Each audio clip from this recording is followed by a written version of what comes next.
You're watching Seahawks Today, powered by Chat Sports. Tyler Jones here with you. Thanks for joining us as we are talking about some major changes for your Seattle Seahawks. What are those changes, and how will they affect this team heading into Week 13? We'll explain more coming up in just a bit. Before we do, I got a little challenge out there for the 12s. The most subscribers we've gained on a single video for the month of November is 95. And I would love, before the end of the month, to have at least one video where we hit triple figures. So let's make this a November to remember. If you are a diehard Seahawks fan, you got to subscribe to the channel. We're bringing you daily news and rumors, live shows during the week, watch parties every game day, breaking news, Q&A mailbags, and more. It's all right here on your one-stop shop for all things Seattle Seahawks. Subscribe now, youtube.com/SeahawksTV, and never miss a moment. Lock us in. You'll be glad you did. Let's start with the right guard position. And there is a new name to keep an eye on at the right guard spot, according to Seahawks head coach Mike Macdonald. We'll tell you who that is in just a moment, what exactly is going on there. But let's kind of set the scene for a moment. Let's start with Anthony Bradford, as he was carted off the field in Sunday's game, and he is out with an ankle injury, going to injured reserve. And the rookie, the third-round selection from UConn, Christian Haynes, stepped into his place. We've seen the Seahawks go back and forth between Bradford and Haynes all season long, but there was a new report that came out on Wednesday, courtesy of Seahawks Wire, that said the Seahawks coaching staff really isn't too pleased with Christian Haynes. You would think that Haynes would be the natural one to step into the fold and become the starter at the right guard spot, but as the great Lee Corso once said, not so fast, my friend, because you look at the numbers. Here's what Haynes has done so far this year. His overall grade from Pro Football Focus, not so great, 50.4. He's allowed 6 pressures and a sack in his time on the football field. And Macdonald said this in his news conference earlier this week when it comes to that right guard position. Macdonald said the Seahawks will also take a long look at rookie Sataoa Laumea this week to compete with Haynes to fill in at right guard. That will also simply get Laumea up to speed for needing to now be the backup guard on game day. So you look at the offensive line for Seattle with Bradford injured, Haynes there, Laumea also into the fold now competing. The edge obviously belongs to Haynes to be the starter, but all of that remains to be seen. We'll see how this goes in practice this week between the two, but who knows? Maybe we see some more snaps for Laumea, whether he wins the job or at least rotates with Haynes potentially. This will at least push Haynes when it comes to trying to get the most out of him and let the best man wins between the two rookies for who could start at that right guard spot. Who would you like to start at the right guard spot? Which rookie would you roll with? Would you rather go with Christian Haynes or would you rather go with Laumea?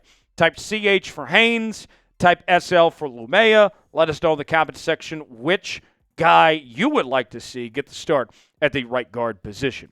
Today's show is sponsored by PrizePicks. PrizePicks is the place to go for daily fantasy made easy. Here's how it works. Choose 2 or more players on any given category. Get the choice of more or less, whether you're talking fantasy points in football, rebounds in basketball, goals in hockey. This time of year, PrizePicks is making a big push towards football and wanting you guys to get involved in this home stretch of the football season, as we're talking everything from pro football to college football. I'm looking ahead to this weekend, and JSN's been on such a roll as of late. I got to go with more on him to have 4.5 receptions. Also going with Aaron Rodgers to have more than half a passing touchdown. And you can play along with me at PrizePicks.com/CLNS. And they got a great deal they're offering right now, folks. They will give you $50 to spend for free when you play $5. You don't even have to win to get the money. Go to PrizePicks.com/CLNS, promo code CLNS. The link is in the comments and description of today's video. That's PrizePicks.com/CLNS, promo code CLNS. The link is in the comments and description of today's video. Number 2 on our major changes for Seattle is the much-anticipated return of Uchenna Nwosu. At the time when he went to IR, we didn't really know a whole lot. And I don't even know if the Seahawks knew much about Nwosu's situation, whether he would even return to this team here in 2024. But he's been cleared to return to practice. Will we see him Sunday? That remains to be seen. But Macdonald gave this update earlier in the week on Nwosu and said the following: I think the plan is we'll have him out there in some capacity, return to play. In terms of how long, I can't tell you. The window will open, then we'll go from there. And for this Seahawks team, this is perfect timing to bring back Uchenna Nwosu. You look at this situation for this Seahawks team. Typically, what we are talking about with teams at this time of year is a fight for nutrition, right? And just trying to hold on to what they have as players go by the wayside. But what this Seattle team is getting back is Nwosu into the fold. Abraham Lucas is now healthy. Rayshon Jenkins just came back. It's very different compared to teams in this situation usually at this time of year. And you look at Nwosu, I know that he's been banged up a lot, but the last time that we saw him really fully healthy, you go back to 2022 when he led this team in sacks with 9.5. When he's fully healthy, he's a really good football player. And what do I tell you a lot on this program, folks? You can never have too many pass rushers. And although Derek Hall's been pretty solid, Boye Mafe seems like he's taken a step back a bit this year. Draymond Jones hasn't really been reliable. This team could use some help when it comes to pass rushers, and that's where Uchenna Nwosu comes in. Right now, the Seahawks are in the bottom half of the league when it comes to sack percentage at 7.20%. So whether we see Nwosu back this week or the following week, nonetheless, huge for Seattle to get Nwosu back, and he should be a difference maker and potentially could get his starting job back as well, depending on how quickly he gets up to speed and how healthy he is. Do you believe in Uchenna Nwosu? Do you think that we're going to see him back to form like he was in 2022? If you think so, type B for believe. If not, type D for don't. Weigh in and let us know. One thing to watch for offensively, a major change from this Seahawks team. We've already started to see it the last few weeks, but now kicking it up another notch is more screen passing. The screen passing game has been very effective for Seattle. It's been, I think, a building block for this offense in the direction they want to go and the success they've seen in this offense the last couple of weeks. And to kind of give you perspective on it, folks, in the last 3 games, the Seahawks have had at least one pass play of 17 yards or more on a middle screen. They've started to find something there, a mismatch that they can exploit these opposing defenses on. And now I think they're going to take it up even another notch from here, and we're going to see more screen passes and more of that middle screen game that's been so effective for Seattle. And for the Seahawks, it's been mostly through Jaxon Smith-Njigba. We've seen JSN play really well over the last several weeks with the numbers that he's put up. He had the back-to-back 100-yard receiving games, and he had 70-plus yards last week against the Arizona Cardinals. And that's where he's been a difference maker. You look at his receiving depth, and you can see the numbers. He hasn't done much when it comes to the deep passing game. The medium passing game's been pretty solid, and the short passing game has been really good for JSN, and the grades are there as well. Not only just the pure raw numbers, but the grades, according to PFF, show that that has been his bread and butter. That has been his strength with this Seahawks offense. But even with that said, it's not just JSN. It's also the running backs as well. It's using variations with these backs within that screen passing game.